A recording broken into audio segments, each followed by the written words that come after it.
அனைவருக்கும் வணக்கம். நான் டாக்டர் ஹரிகரன், இயக்குனர், தென்றல் IAS academy, Karaikudi.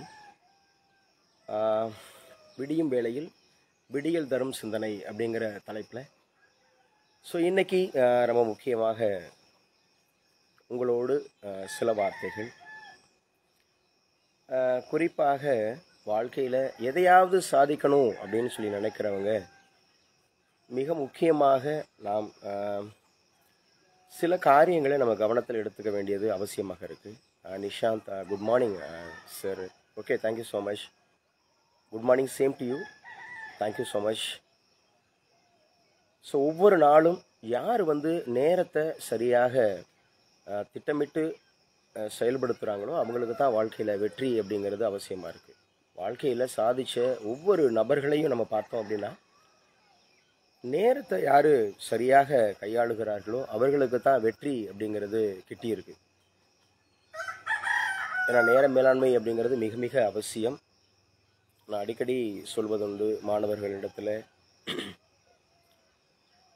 Early go to bed, சீக்கிரமாக நம்ம படுக்கைக்கு செல்வது, அதே மாதிரி நேரத்தோடு நம்ம படுக்கையை விட்டு எழுந்திருக்கிறது அப்படிங்கிறது மிக மிக அவசியமாக இருக்குது. அந்த அடிப்படையில் ஒவ்வொரு நாளும் நம்ம சரியான விதத்தில் நேரத்தை திட்டமிட்டு அந்த மாதிரி நம்ம செயல்படுத்தணும் அப்படின்னு சொன்னால் வாழ்க்கையில் நம்ம வெற்றி பெறலாம். அதே மாதிரி அதிகாலையில் எழுந்திருக்கிறது. நீங்கள் பாருங்கள், எனக்கு இந்த கோழியோட சத்தம், இந்த பறவைகளோட சத்தம், அதிகாலை அந்த மாதிரி இருக்கக்கூடிய அந்த சூரிய உதயம், அதே போல் பார்த்திங்க அப்படின்னு சொன்னால் அந்த அதிகாலை குளிர், அதில் நம்ம உடம்புக்காக, நம்முடைய ஆரோக்கியத்திற்காக ஒரு நடைப்பயிற்சியாக இருக்கலாம், ஒரு ஜாக்கிங் அந்த மாதிரி ஒரு சிறிய ஓட்டப்பயிற்சியாக இருக்கலாம், அல்லது ஒரு மூச்சு பயிற்சி அப்படிங்கிற மாதிரி இருக்கலாம். நம்ம உடல் அப்படிங்கிறது ஆரோக்கியமாக இருந்தால் தான் நம்முடைய மனசு அப்படிங்கிறது ஆரோக்கியமாக இருக்கும். நம்முடைய மனது ஆரோக்கியமாக இருந்தால் தான் நம்ம செயல்படுத்துகிற, நம்ம செய்யக்கூடிய காரியத்தில் நம்ம கவனம் செலுத்த முடியும் அப்படிங்கிறது இன்றைக்கி முக்கியமான ஒரு காரியமாக இருக்குது. அது அதிகாலையில் எழுந்திருக்கிறதே நமக்கு உடல் ஆரோக்கியம் மாத்திரமல்ல, மன ஆரோக்கியம் மாத்திரமல்ல, நேரம் நமக்கு ரொம்ப கூடுதலாக இருக்கிற மாதிரி தெரியும். ஒரு 5 மணிக்கு நம்ம எழுந்து 6 மணிக்கெல்லாம் நம்முடைய அந்த உடற்பயிற்சி, ஒரு தியானம், அந்த மாதிரி மூச்சு பயிற்சி அப்படிலாம் எடுத்துட்டு, அதுக்கப்புறம் நமக்கு கிட்டத்தட்ட ஒரு 6 மணிலேருந்து நம்ம ஒரு 9 மணிக்கு அலுவலகங்களுக்கு போகிறவங்களா இருக்கலாம், அல்லது படிக்க ஆரம்பிக்கிறவங்களா இருக்கலாம். ஒரு 3 மணி நேரம் அப்படிங்கிறது நமக்கு மிக அதிகமாக தெரியும். நிறைய நேரம் நமக்கு கிடைக்கிறது மாதிரி தெரியும். அதான் சொல்கிறது, நேரம் என்பது நம் கையை விட்டு ஏவப்பட்ட அம்பு அப்படின்னு சொல்லுவாங்க. ஏன்னா நேற்றைய தினத்தை நம்ம மீண்டும் வாங்க முடியாது, கடந்து போன நொடிகளை நம்ம திரும்ப பெற முடியாது. அப்போ யார் ஒருவர் அந்த நேரத்தை சரியாக திட்டமிடுகிறாரோ, அந்த திட்டமிட்ட நேரத்தில் திட்டமிட்ட காரியத்தை செய்கிறார்களோ, அவர்கள் தான் பார்த்தீங்க அப்படின்னு சொன்னால் தான் எடுத்திருக்கிற முயற்சியில் தான் நோக்கி இருக்கக்கூடிய அந்த இலக்கை நிச்சயமாக அடைவார்கள் அப்படிங்கிறது உறுதி. அதுக்காக தான் சொல்கிறது, நேரம் அப்படிங்கிறது நம் கையை விட்டு ஏவப்பட்ட அம்பு, திரும்ப வரவே வராது.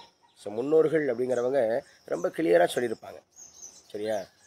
அந்த பொண்ணு கிடைச்சாலும் புதன் கிடைக்காது அப்படின்னு சொல்லி. அது ஏதோ புதன்கிழமைக்கு மாத்திரம் இல்லை, பொதுவாகவே நேரம் அப்படிங்கிறது, நேற்று என்பது உடைந்த பானை, நாளை என்பது மதில் மேல் பூனை, இன்று என்பது நம் கையில் உள்ள வீணை அப்படின்னு சொல்லுவாங்க.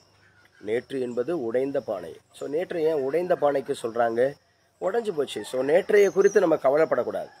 எப்போவுமே கடந்து போன காரியங்களை குறித்து, நடந்து முடிந்த காரியங்களை குறித்து நாம் கவலைப்படக்கூடாது. அதே மாதிரி நாளை என்பது மதில் மேல் பூனை, மதில் மேல் அப்படின்னு சொல்லி, மதில் மேல் பூனை அப்படின்னு சொன்னால் நாளை என்பது எப்படி வேணாலும் இருக்கலாம். மதில் அப்படிங்கிறது சுவர், பூனை அப்படிங்கிறது அந்த மதில் மேல் இருக்கக்கூடிய பூனைங்கிறது ஒன்று இங்கிட்டு தாவலாம், அல்லது அங்கிட்டு தாவலாம், அல்லது அங்கனே படுத்துக்கலாம். எப்படி இருக்கும் அப்படிங்கிற மாதிரி நம்மளால் உறுதிப்படுத்த முடியாது. ஆனால் இன்று என்பது நம் கையில் உள்ள வீணை. இன்று என்பது நம் கையில் உள்ள வீணை அப்படிங்கிறது, இன்னைக்கு நம்ம கையில் வீணை இருக்கிறது. அந்த வீணை அப்படிங்கிறத அதை மீட்டணும். அந்த மீட்ட தெரிந்தவர்களுக்கு தான் அது இசையை வெளிப்படுத்தும். அப்போ வாழ்க்கையில் ஜெயிக்கணும் அப்படின்னு சொன்னால் நேரத்தை, நமக்கு கிடைச்சிருக்கிற நேரத்தை, இதுதான் நிஜம். இப்போ நான் உங்களோடு பேசி கொண்டு இருக்கிறேன், நாம் இந்த உலகத்தை பார்த்து கொண்டு இருக்கிறோம். அடுத்த நொடி எப்படி இருக்குன்னு தெரியாது, அடுத்த நிமிடம் எப்படி இருக்குன்னு தெரியாது, அடுத்த நாள் எப்படி இருக்குன்னு தெரியாது.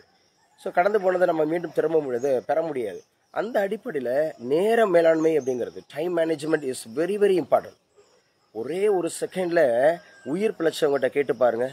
ஒரே ஒரு செகண்டில் அந்த மாதிரி வெற்றி வாய்ப்பை, இப்போ உசேன் போல்ட் நம்ம சொல்கிறோம் இல்லையா, ஜமைக்கா மின்னல் வேக வீரர் அப்படின்னு சொல்கிறோம் இல்லையா, அவர் அந்த ஒரு செகண்ட் அப்படிங்கிறது, அந்த ஒரு நொடி தான் அவருடைய வெற்றியை தீர்மானிச்சிருக்கும்.